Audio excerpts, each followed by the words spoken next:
Hey, hey, hey, hey. Are we live? Okay, so I'm praying that the audio is coming through. I have not done a live in months, and I've not used this microphone also in months. So, really hoping that you guys can hear me all right. If not, and you happen to come into the room, let me know if the audio is good or not. Yeah? Okay. For those of you that are watching this on the replay, welcome, welcome. Make sure you like and subscribe this video and do me a huge solid, please, by actually subscribing to this video. And that way, subscribing to the channel, that is, that way you can be alerted, bing, whenever a new video gets uploaded. All right, so today's topic, I'm going to keep it very short and sweet. One of the doctors that I enjoy watching on the YouTube is Dr. Sunil Dand. I agree with him on many things. One of his more recent videos touched upon colonoscopies. And incidentally, the timing couldn't have been more perfect because when this video was released, I had just finished speaking to a family relative of mine. And I had been able to convince that family relative of mine to not participate in this routine colonoscopy. Now, again, I am not a medical doctor and I'm not offering medical advice. You should, of course, always speak to your primary physician for any changes or amendments you wish to make to your lifestyle, for any questions that you might have pertaining to you specifically. So please don't take anything that I'm saying here to you as law, because there's always two sides to everything. And frankly, I'm just a human who's constantly learning and evolving. And what I've seen, even throughout my own journey in health, in pursuing health for myself and maintaining health for myself and my loved ones, as well as a professional in this field as a licensed and practicing holistic practitioner, corrective exercise coach, etc., that things change. And as more information becomes available, you may or may not change your current stance. Also time, right? Time just changes things. It's arguably the only thing that is constant is change, right? Not time, obviously, but the only constant is change, they say. So in that regard, it's shouldn't be surprising that even though I may feel this way today, I might feel differently in 6 months or 18 months down the line. I may have felt differently even 6 months and 18 months back. But where I am today, I'm very much in agreement with Dr. Dand in that I feel that generally speaking, these procedures, these routine checks, if you will, are overprescribed. But I'm going to let him explain it using his words, and then I'll chime in. Yeah. Again, if you have any questions, please pop them down below, and I'll do my best to answer them. Enjoy.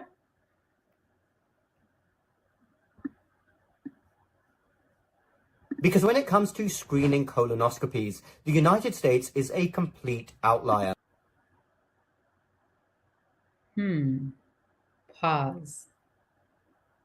Because I'm not getting any audio. 1 second. MacBook Air speakers. There we go.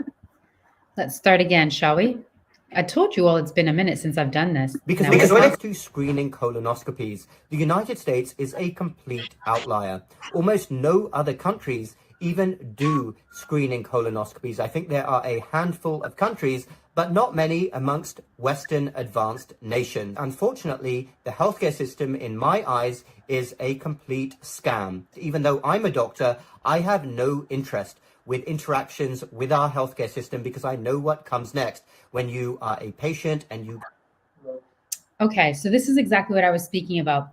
A doctor himself telling you that the entire medical industrial complex, as he's come to know it, as somebody who is a licensed doctor currently practicing medicine, is unfortunately corrupted and captured, right? We'll get into a little bit more of that a little bit later. But for now, I just want you to pay attention to what he's saying, again, as somebody who is licensed and currently practicing as a physician in these here United States. Get set on that merry-go-round. I do my best to stay away, and I have no intention whatsoever of having a screening colonoscopy. In the absence of any symptoms, I do not believe they are necessary, which is... another point in case.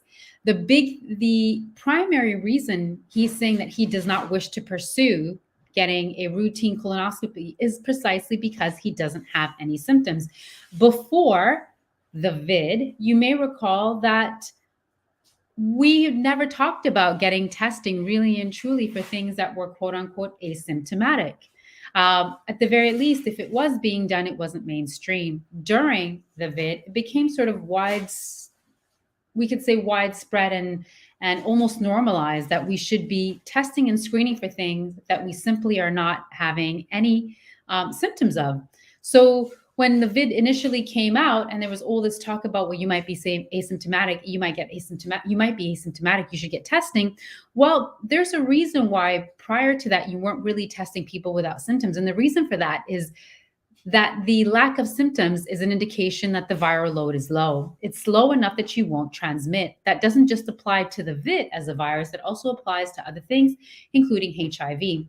Incidentally, I learned that part from Big Pharma themselves, because if you pay attention to their adverts, specifically the ones that they marketed towards people who are HIV positive, you will see in the fine print, and you might even catch them saying this in some of those adverts, that in fact, when viral load is so low that it's undetectable, you cannot infect another person. So two things here, right, that we are needing to take note of. Number one, the fact that when you're asymptomatic, it simply doesn't make sense to get tested because you're not carrying enough viral load. And number two, if you're not carrying enough viral load to the point where it's undetectable, then you're not likely to then transmit it. Whatever virus it is that you're carrying to someone else. Now, I'm not speaking in absolute terms because I am not a scientist and I am not a doctor, nor do I think that we should be speaking in absolute terms anyways, because things could always be proven otherwise, could they not? At the end of the day, like I said, there are always two sides to a coin. And the reason for that is because here on this particular planet, we have what's called polarity and duality. So you must have the yang and the yin, the masculine and the feminine, the multiplier and the divider, right? And so for that reason alone, you can always find a way to disprove something if you absolutely want it. And of course, if the motivation is there, the question is, what sits well with you? What resonates with you? To me, it makes sense, again, that if you're not carrying enough viral load, you wouldn't need to worry about transmission. And you wouldn't need to worry about testing. You would just do whatever it is that you need to do to keep yourself safe and healthy in those situations.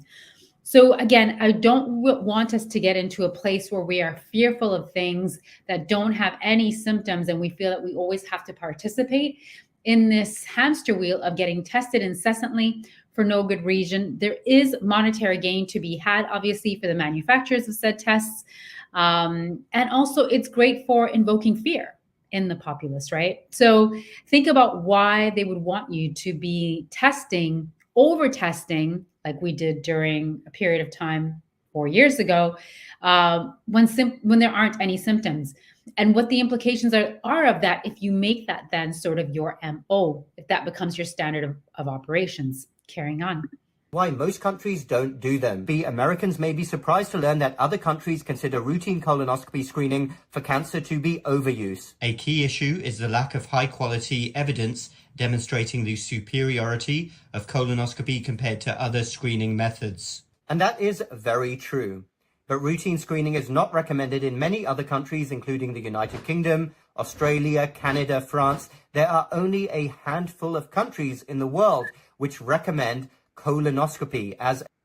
So I did look into that, and he is right. Now, the family relative that I was actually speaking about is in Canada. So I don't know that this is accurate, that Canada doesn't make it routine. But besides Canada, and if Canada is not on that list, then we're really just looking at, I think, Austria, Switzerland, and Germany from what I saw from my research online. And I just did a quick Google search. So not many countries at all. Dr. Sunil Sand is very accurate in that point. It is not considered routine. And one of the reasons for that is because this is an expensive procedure. It's a very expensive test to order. So again, why are we putting resources into things, right, when there simply is no symptom? In addition to that, you also have to consider your own family history. Again, with my family relative, as I was speaking to them, encouraging them not to go down this path, by the way, they had just taken a colonoscopy test 2 years ago.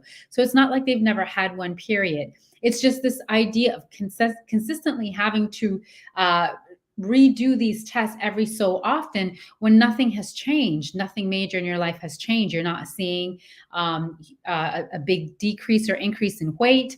You're not seeing, major shifts in a person's anxiety level or cognitive levels. In this case, we also don't have any family history of cancer in the colon. So these things matter. These are questions that doctors used to ask you for a reason, right? They weren't just doing it arbitrarily. They were asking you if there was a history of this because they genuinely wanted to know if, this was something that could have been passed down through genetics. In our case, I don't think that we have that to worry about in our family history. And without any symptoms being present, it just didn't make sense to go down that route again. And it's not like there aren't negative impacts. Yes, it's very costly, even if your insurance provider, or in the cases of Canada, the UK, and Australia, where we have universal healthcare, it may be covered under that. It doesn't mean that we should be just throwing resources at problems without understanding also what we have done to get ourselves into these situations, because just throwing the money into these situations is not proving to be effective. We're not getting the rate of return that we want to see. And we know that definitively because cancer is on the rise, all cancers, including colon. So it's obviously not working. America being a country that spends the most on healthcare, period, on the planet, I believe it's approximately $4 trillion, which is a lot more than the GDP of many, many countries. And yet we are the sickest people on the planet, the most obese, most depressed, the most anxious, having the most fertility issues, having the most autoimmune issues. The list goes on and on and on, the most cancers. So obviously it's not working. Perhaps we could be taking a look at and repurposing some of those resources towards preventative measures, because as the saying goes, how does the saying go, guys? Is it an ounce of prevention is worth a pound of cure? Or, I could look it up quickly, but you get the gist, right? What I'm saying is it's always better to prevent something and put your resources into that and maintaining health than it is to allow yourself to live without discipline, live without self-accountability, live without understanding what the cause and consequences are for ailing health oftentimes, because 85 to 90% of diseases out there are in fact lifestyle diseases. Hence why people like myself are around, lifestyle coaches, because doctors simply don't have the time to speak to you about the things that you could be doing to prevent cancer in the future, right? To potentially restore your health if you are dealing with cancer even now. There's a lot that can be done in the form of changing your nutrition, going to bed earlier, reducing your exposure to EMFs. If you don't believe that EMFs are impacting you, then you simply don't understand health yet. Hydration, right? The best solution to pollution is what? Dilution. So drinking more to help flush things out. So there's a lot that we could be doing that we're simply not doing. And the doctors don't have the time. They're overwhelmed. But who does have the time and who specializes in that are people like myself, licensed and practicing holistic practitioners, also known as health coaches.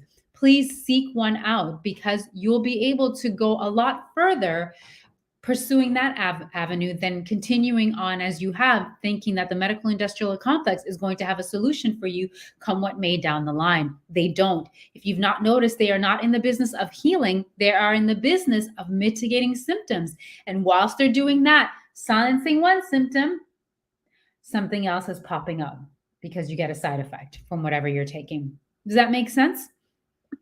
Initial screening. And I firmly believe that if you take money out of the equation, the fact that these colonoscopies are generating millions and millions of dollars, as thousands of gastroenterologists all over the country are doing them routinely. If you took the money out of the equation and you made it free, let's see how many routine colonoscopies are really recommended. So I believe that in the absence of any symptoms, including a change in habit, bleeding, etc., routine colonoscopies should not be a universal recommendation, which is why I personally, when the time comes, have no intention whatsoever of following the United States recommendations. And that goes for me too. I also don't have any intentions of following those recommendations because, again, they simply don't make sense. I know it's really, really easy to be overwhelmed and inundated, if you will, with all of the information that you're getting about various different things in the world of health. Should you do the paleo? Is keto better? South Beach? Should I be doing HIIT? Spin, yoga, where should I be doing? Do I see an osteo? Do I see a GP?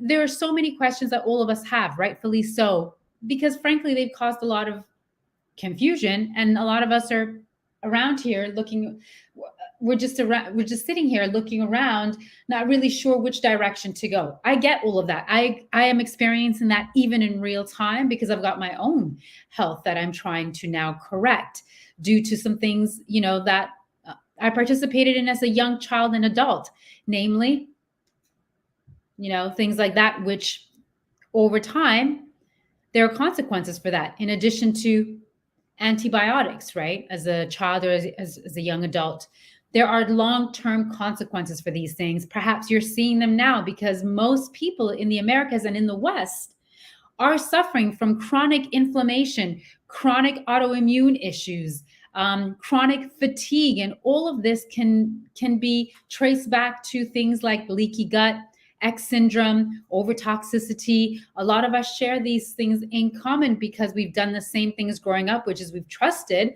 the people in the white lab coats that told us to get plenty of this, take rounds of antibiotics, even when you weren't in danger of death.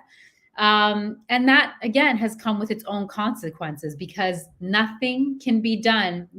Put it to you this way, guys. There's no such thing as a free lunch. There simply is no such thing as a free lunch. So if you're going to do X, expect Y.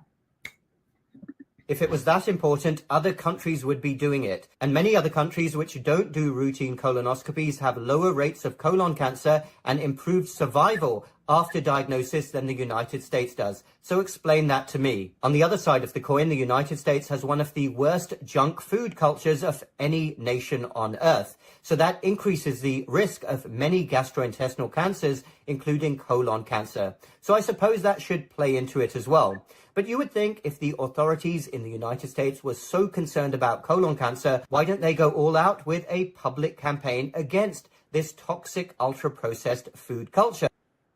And again, it goes back to, this should be a downstream approach, right? I could even apply this example, to plastic bags, just to give you all an example. Plastic bags, they're trying to phase out basically the United States. In many states, including New York now, it's very hard. Hawaii, for ages, you've not been able to procure a plastic bag. That's fine. I don't have an issue with that because there are other alternatives.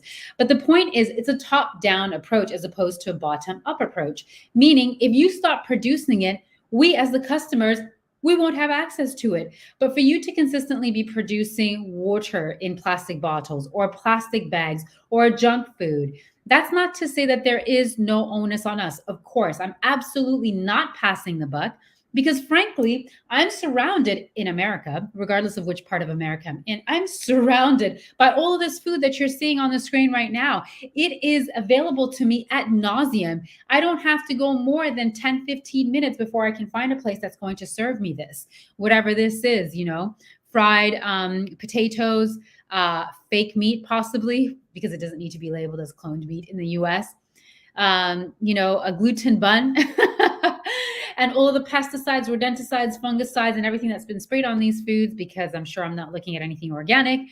This stuff is available at plethora, and it's very, very cheap. As a matter of fact, because I'm in the United States, I actually have to go out of my way to find food purveyors or suppliers that don't provide this as an option. Whether it be me eating out or grocery stores, I have to travel and seek out consistently other food manufacturers or food growers, etc., so that I'm able to get the cleanest, most natural food for myself and for my loved ones. So again, if America was really, really interested in decreasing the level of cancer that we're experiencing right now, which is record, by the way, here and across the globe, for more than just this particular reason, but we will get into that, I'm sure, at a later video. for now, we're just going to discuss the food. If the food were not being played with, and understand, please, that they are playing with your food. If they were not playing with your food, had they not been captured by big food and were able to get away with, genetically modifying foods, with spraying foods, with also putting fake foods out as real foods, i.e., cloned meat, etc., or meat that is fake and made out of insects or whatever it is that they're using these days. If they would get out of that, right, which is something that America, again, is an outlier in, right? Other countries don't seem as interested in playing with their food as America does, which is interesting. Also, why many countries ban American food. If America is really, truly interested in preventative health and in reducing the incidence of cancer in this country, being one of the top 3 killers in this country, they would address the food. They would stop playing with the food. They would also encourage citizens of this country to be accountable to self, to step out of the child archetype into the adult archetype. Do you need to be eating food like this? Do you know it to be sound? Do you know it to be of nutrition and nourishment? Can you say that as a person of sound mind and body? I, as a person of sound mind and body, can see that this would be something that could entice you, that you might want to enjoy maybe once in a blue moon. As a health coach, I would give you a pass once or twice a year to partake in this. But beyond that, you should steer clear of it. The alternative is to make homemade burgers at home and fries. That's what me and my family do. We don't feel deprived because we eat the food that we consider quote unquote comfort food. We just do it in a way that's clean. We do it at home and we source the ingredients out carefully so that we know we're not adding toxic load to the body. Reduce toxic load, you're reducing acidity. Reduce acidity, you create an alkaline environment. You create an alkaline environment and what happens? Health. Health flourishes. You need an acidic environment in order to foster and keep sickness in the body. No, of course they won't, because there's not much money to be made with that. The money is to be made with more procedures, more tests, and more treatment, which is exactly what you're seeing. Beyond that, when it comes to cancer screening of any description, please speak to your doctor, assess your unique risk factors, your family history, and then make an informed decision. But please... Key there, make an informed decision. If you're paying attention to the hearings that are going on here at the end of June in 2024, specifically at the Capitol. If you're in the United States, I happen to be in the DMV, so I'm very close to Washington, D.C., and I can tell you that I have certainly been keeping an eye and an ear on what's been happening over there, and the testimony that has come out is what? That they knew all along that the product that they were pushing out 4 years ago was not, we'll say, cake and perfected, because in these YouTube streets we have to sometimes use different lingo just to avoid the censorship that we're being faced with as content creators and as people who have science and have education to back up a different narrative, a different side of the same story, but oftentimes are being silenced because unfortunately this does not appease the people who pay sponsorship, the adverts on this particular site or on Google, which is owned by the same people. So what I'm trying to say to you is these platforms are employees essentially of the companies that place ads here, and no one places more ads here or anywhere than Big Pharma. Second to that is probably Big Food. And so if you're not beholden to them and you are not in alignment with what their story or narrative might be at the time, unfortunately for us, even though we have something valid to say, and I can stand on that we do have something valid to say, because frankly, many of us, especially since 2020, have been saying the same thing pertaining to the things that they were trying to get everyone to take, etc., and how these protocols actually were not beneficial to us, but very harmful to us. And now, it's only now, 4 years later, that the science is finally catching up and sort of validating what we've been saying all along. It's not that we had a magic lens or an insight into what was coming down the road. It's that we applied without emotion, just very basic common sense that 1+1 = 2 in a world where they're trying to tell us repeatedly that 1+1 actually equals 5.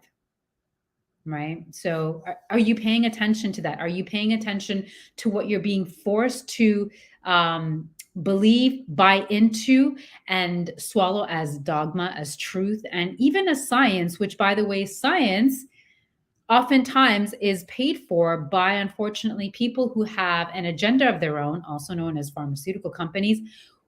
And obviously that science is going to have to come out in favor of whomever has paid for that particular trial, right? It wouldn't make sense. You wouldn't expect as a pharmaceutical company to be investing tens of millions of dollars into testing X, Y, and Z, only to have the evidence come out against you, which is why so much of the evidence that these companies hold, they try to then suppress. The one particular company, starting with the P and an F, as you know, worked very hard to not release their data. They wanted to hold on to it, their scientific data pertaining to the situation that we had 3-4 years ago, where they wanted everyone to take a particular product.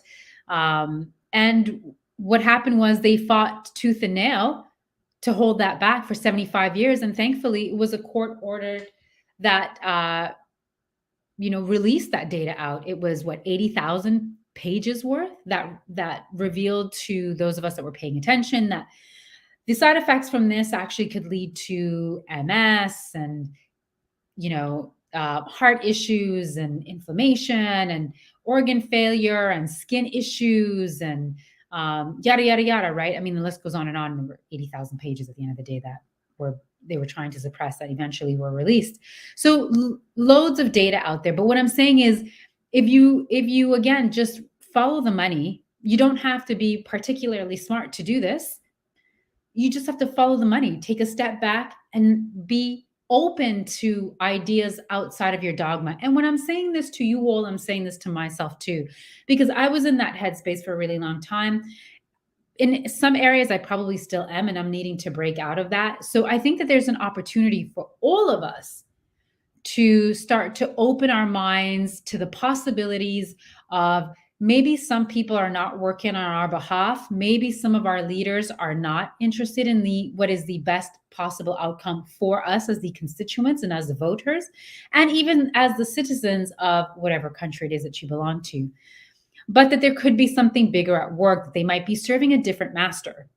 I think not entertaining this, given what we have seen, if you're, again, paying attention, and if you have your ears and your eyes open, you're not doing yourself a service, is what I'm saying. I wasn't doing myself a service as well when I thought that the only way was to be the alkaline way, and that's it. Even since that time, I have now opened my thought process into receiving and into entertaining other possible reasons for X, Y, and Z, other possible ways for which to procure and maintain health. And I'm asking that we all do that for the sake of humanity, really, because what we're doing simply is not working for us. Throwing money at the solution in the form of testing, etc., is not working. What would work is if we got back to growing food how we're supposed to, naturally. If all of us participated in that and didn't just hand that off like we have done, especially here in this country, in America, to food manufacturers, but if we all took a little piece of, green grass that we had, those of us that are in homes, and if you're not, whatever you could do maybe on your balcony or on your rooftop to grow a little bit of food. And if you can't grow food, wouldn't it be great if the rest of us who do have plots and houses where we can grow a little bit of food just shared with you all? Because that's community at the end of the day. Right. And then we wouldn't have this excuse that, oh, well, there simply wouldn't be enough. Well, if we all got involved in the, procurement and the growing and the harvesting of food, I'm sure that there would be enough. I don't even buy the statement now that there isn't enough food for the whole planet, simply because I see how much food is wasted and how much hoarding happens, to be honest with you. So I don't even buy into that. But if you are a person that does believe that there wouldn't be enough food for all of us, which, again, I believe in Mother Nature, and I believe in her abundance and her blessing. There's so much land that's not being utilized or that we could be growing land on. And there's so many people that are unemployed that if the government gave them incentive to grow food, could actually participate in a program where, again, we help to feed ourselves.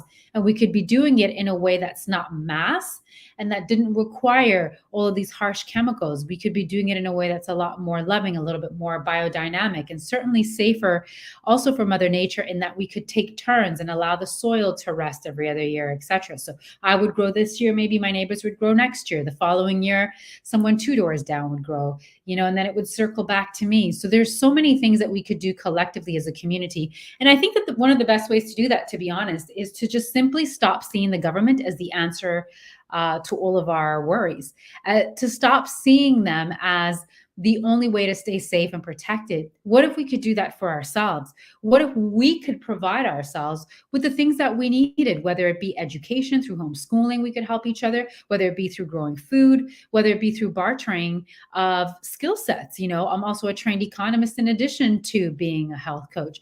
Could I not barter that with somebody else? Perhaps Dr. Dand. Perhaps I could get some consulting from him as a doctor, and then I could give him some consulting as well. Because even though he is a doctor, as a health coach, he has not studied nutrition, for instance. In fact, and I've said this many times before for those of you that have seen my videos, that in America, most of the schools here that offer medical schools do not provide any hours of nutritional training. In fact, many of them provide exactly 0 hours. And some doctors that I've spoken to have told me and informed me through their own experience and journey through medical school that they got a whopping 4. So if they're not getting 0 hours, they're getting up to possibly 4 hours in nutrition, which is odd given the fact that so much of the medical industrial complex really stemmed from Hippocrates himself and his teachings, i.e., the Hippocratic oath of do no harm, i.e., all disease begins in the gut, i.e., what was the other one that Hippocrates was known for? So many. Food is thy medicine. Food is thy medicine. Yes, of course. Food is thy medicine. Therefore, treat food as thy medicine. So, those things we seem to have moved far away from. It's easy to understand why. You don't need to be an economist to understand why, as this might be beneficial to certain parties and entities. But how is it working out for the rest of us, for the population as a whole? It's not working out for us. So always following the money to see who funds a particular scientific study, clinical study, is always a good idea. And then just looking at the big picture and removing the emotions and seeing, well, why would a country be choosing to make these decisions if it's not beneficial to its voters? Because they have lobbyists in place who are writing you checks or soliciting you and taking you away for the weekend and, getting you front row at Taylor Swift's concert or giving you a weekend at their mansion in the Hamptons. These are the reasons why these decisions are being made, not because they benefit or behoove us in any way, but simply because somebody is getting benefit from it. And it just doesn't happen to be us in this particular transaction. So have a think about that. Please know this, the United States is a complete outlier.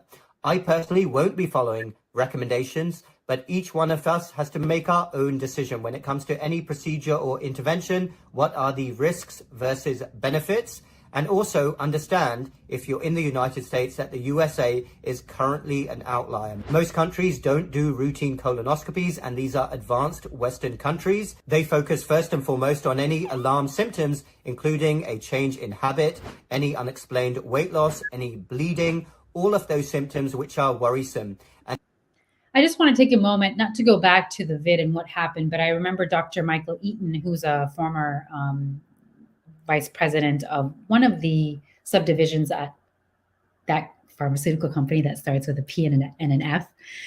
He obviously wasn't during the time of the vid.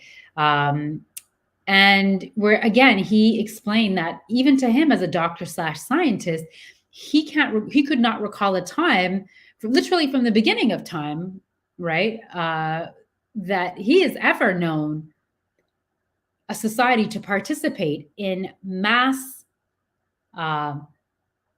inoculation programs as well as mass testing where there were no symptoms, and how that could be of any benefit. It actually turns out that a lot of people were harmed, myself included, with all that testing, having those Q-tips pushed up the nostril. And in fact, I heard Dr. Campbell speak of one person whose damage was so severe that they were paralyzed. Incessant testing. For what? It was a complete waste of resources. So much was wasted 4 years ago, 3 years ago. It is really remarkable to me and surprising that more people and more parents are not really out protesting what was done. Their kids being muzzled for years because somebody in a white lab coat that they thought they could trust told them to, even though I believe if you had tapped into your own intuition, something would have told you, well, hang on a second. The body is designed to breathe in oxygen and expel CO2, which is human waste and also a form of poison. So would masking myself actually procure more health, or would it cause other issues? And also, is this really the way that this so-called virus is being transmitted? What proof is there of that? Well, we heard it from the man himself not only 2 weeks ago, short of 2 weeks ago, as he was testifying that whole concept of, or those regulations or recommendations, we'll say, of 6 feet apart and you must be masked. There was zero science for that. In his words, we'll call him Mr. F. He said it himself, because he's not a doctor, not by any stretch of the imagination, in my opinion, in my humble opinion. We'll call him Mr. F. He said it himself. There was no science. The whole 6 feet apart and the mask thing just sort of came to be.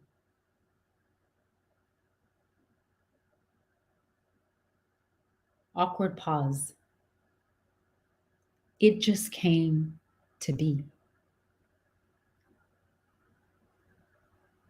No science to back this up. And yet I still see people masking up. And we still see, don't we? A lot of us do. I still see it out and about. Those cards, those stickers, those decals that say stay 6 feet apart, and they tell you can stand here and you can stand here. All for what?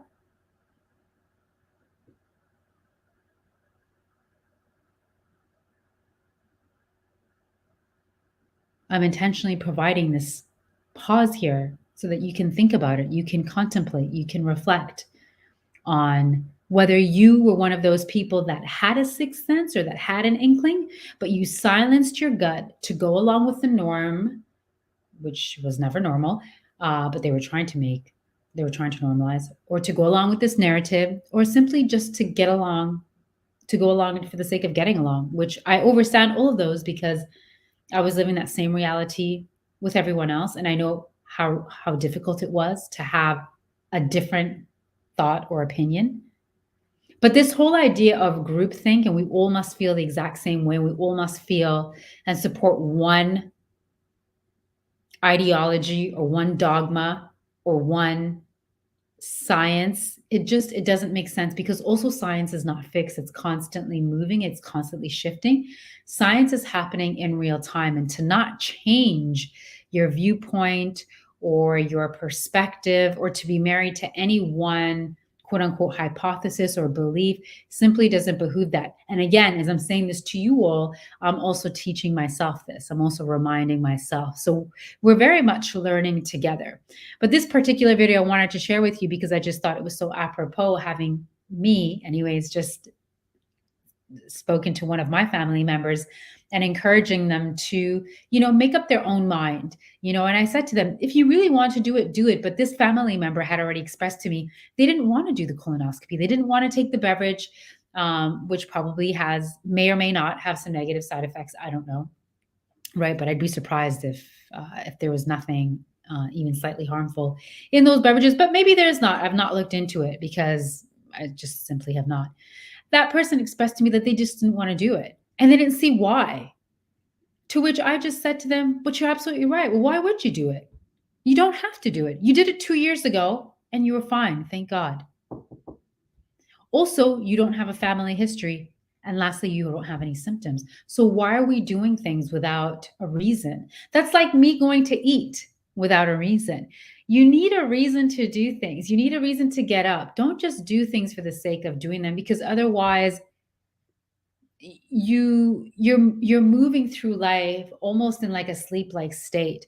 I'm not going to eat now because I'm not hungry. If I were to eat now, it would just be being mindless and just not mindless, but just not present, checked out. And that's really what they're counting on us as a society, I believe, is that our leaders now are expecting us to more or less be checked out and just to go along with everything that they prescribe to us. I'm going to show you guys another video where mammograms, are also being questioned as to whether or not they're valid. But I'm going to do that in a separate video. I wanted to keep this about colonoscopies, so it's a little bit more specialized. Again, whether you agree or disagree with me, I would love to know. Please place it in the comment section, and let's just keep this conversation going and let's support each other. I know that the primary argument is, well, if you catch things early, you have the most chance of survival. That is true, but what's even better than that is preventative measures. Go to bed early, stop eating food that is highly processed and toxic, eat real whole foods that come from a soil or come from the earth. Well, soil and the earth being the same thing, have grown on a tree, eat real animals, real fish and the like, if that's what you're into, right? But just stop and steer clear of things that are fake and packaged for you. Get back to very simple ingredients. And I'll tell you another thing about that. Those of you that are worried about the cost of eating real and clean food is that because organic food is nutritionally more dense, and that has been proven by the British Soil Association, who conducted a 25-year study, there is more nutrition in organic foods. Thereby, you get to eat less. You are satiated more quickly. Thereby, you are trading in quality over quantity. Right now, what you're getting is quantity, but you're not getting any quality. I'm asking you to do yourself a favor, get the quality, drop on the quantity. You'll probably see your weight also regulate, your hormones will regulate, your skin might clear up, your mood might be better. All sorts of things can begin to happen once you begin to reduce toxic load. But the issue is in you taking accountability and doing your part to stay healthy, as opposed to thinking that you can go around running around, drinking things that are purple and green, eating things that come in packages, in boxes, and that's all you're living off of, and that somehow that's going to keep you healthy. And then you would need a colonoscopy because you'd probably have some symptoms. And then God forbid, you might have to go down that path of, reversing something. I'm telling you all, you can avoid that for the most part simply by being accountable, being responsible, and being checked in and aware. And if you simply don't know what to do, that's where I come in. Before you go to a doctor, meet with a health coach. We have so much information. Dr. Sunil Dand could even benefit from meeting with him, as I could benefit from meeting with him. This is an equal exchange. He has information that I don't have, and vice versa. Let's be a community. Let's share with each other what we can. Let's keep each other healthy, and let's stop relying on the medical industrial complex outside of emergencies. When there is an emergency, don't call me. I'm not the one to call. Absolutely ring 911 or call your medical, your GP, your primary health physician. Absolutely. But if you're dealing with symptoms, and if you're dealing with things like weight gain or skin issues, or just, you're feeling chronically fatigued, it could be any host of things, including, you being overburdened with heavy metals, right? Not just EMFs, not just the stuff that they spray on our food or in the air, the chemtrails. Come to me. I'm the person that will help you with that kind of stuff because I can't write your prescription. So what I have to give you are lifestyle choices that will then help to support your health and your well-being. And then getting checked out ASAP so that if there's a problem, there can be an early diagnosis and early treatment. And that's it, guys. That's the video. So I hope you enjoyed that. Let's continue this conversation in the comments below. As you know how to reach me. I'm the AlkaliYogi, also known as Lisa. Thank you so much for tuning in. Please, again, don't forget to like, subscribe, and Click on the notifications so that when these lives happen or when these videos are released, we can engage, we can converse, and we can get this this health thing going, yeah, for all of us on the planet at large. Until next time, bye.